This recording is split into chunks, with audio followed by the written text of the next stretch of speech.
আসসালামু আলাইকুম, শুভ সকাল। এখন বাজে সকাল 10:30। সূর্য কিন্তু ওঠে নাই।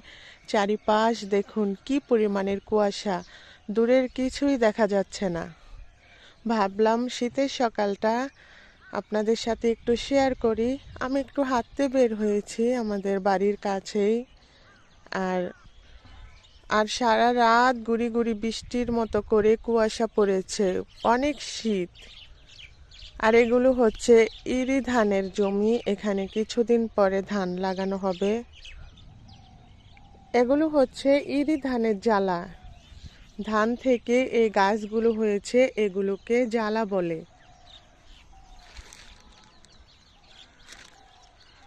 এখানে সব জায়গায় ইরি ধানের চাষ করা হবে, যেই জায়গাগুলো দেখতে পাচ্ছেন।